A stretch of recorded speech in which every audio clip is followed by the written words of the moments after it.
ওই সব নারীদের থেকে যারা গিরার মাধ্যমে, অর্থাৎ যে কালো জাদু করে, ব্ল্যাক ম্যাজিক করে, একটা দড়িতে গিরা দেয়। রাসূলকে যে ব্ল্যাক ম্যাজিক করা হয়েছিল, দড়িতে গিরা দিয়ে কূপের মধ্যে ফেলে দিয়েছিল, সেখান থেকে উঠানোর পরে গেটগুলা খুলেছিল আর রাসূলুল্লাহ সাল্লাল্লাহু আলাইহি ওয়াসাল্লাম সুস্থ হয়েছিলেন। আজকে তো দড়িতে গিরা দেওয়ার মাধ্যমে বিশেষ করে মা এবং বোনেরা এই পাপগুলোর সাথে বেশি জড়িত হয়। মা বোনদের পাশাপাশি অনেক ছেলেরা, মুরব্বীরা আজকে পাপগুলোর সাথে জড়িয়ে ব্ল্যাক ম্যাজিক করে।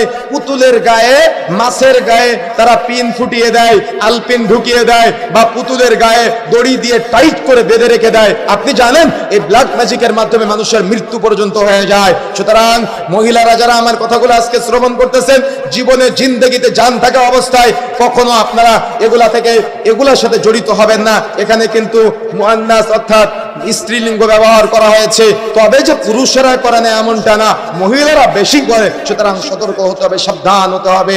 এই ব্ল্যাক ম্যাজিকের সাথে যারা জড়িত আছেন, কালো জাদুর সাথে যারা জড়িত আছেন, যারা পরিবারের সুখ শান্তির জন্য আপনি কখনো একটা সিদ্ধান্ত নিলে সেই সিদ্ধান্ত গায়রুতের সাথে প্রতিপালন করার চেষ্টা করবেন। তা না হলে আজকে অনেক স্বামী আছে, কোনো একটা অপরাধ যদি, বা দেখা যাচ্ছে কোনো এক স্বামী আছে, স্ত্রী আছে, তাদের মধ্যে খুব ভালো একটা সম্পর্ক, দেখা যাচ্ছে অমুক জায়গা থেকে আর একটা নারীর সাথে পরকীয়া আছে, সে ব্ল্যাক ম্যাজিক করে দিয়েছে, একটা সুখের সংসার নষ্ট হয়ে যায়। আরে আশ্চর্য হবেন আপনি, আশ্চর্য হবেন। ছেলে মাকে ব্ল্যাক ম্যাজিক করে, মা ছেলেকে ব্ল্যাক ম্যাজিক করে, বৌমা শাশুড়িকে ব্ল্যাক ম্যাজিক করে, শাশুড়ি বৌমাকে ব্ল্যাক ম্যাজিক করে, শুধু একটু মনের অমিল হওয়ার কারণে। কিন্তু এরা বুঝে না যে এগুলো করার মাধ্যমে আমার দুনিয়া আমি হারিয়ে ফেলতেছি, আমার আখিরাত আমি হারিয়ে ফেলতেছি। এই জন্য প্রিয় বন্ধুরা আমার সতর্ক হতে হবে, জিন্দেগিতে কখন এগুলা করবেন না যদি ঈমান নিয়ে মৃত্যুবরণ করতে চান।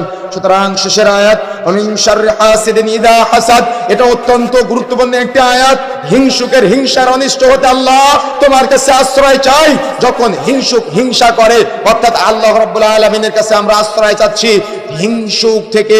কিন্তু এখানে একটা শব্দ যুক্ত করা হয়েছে, যখন সেই হিংসা করে, এই হিংসার অনিষ্ট হতে তোমার কাছে আশ্রয় চাই। অমুকের 5 বিঘা জমি আছে, আমার কেন 5 বিঘা জমি নাই?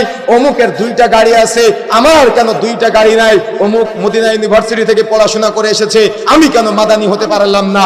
অমুক উম্মুল কুরা ইউনিভার্সিটি থেকে পড়াশোনা করে এসেছে, আমি কেন মাক্কি হতে পারলাম না? অমুক এত দাওয়াতি কাজ করতেছে, আমি কেন দাওয়াতি কাজ করতে পারতেছি না? এরকম হিংসা কিন্তু আমাদের সমাজে অতপ্রতভাবে জড়িয়ে আছে। সুতরাং প্রিয় বন্ধুরা আমার, যে কথাগুলো বলতে চাচ্ছিলাম,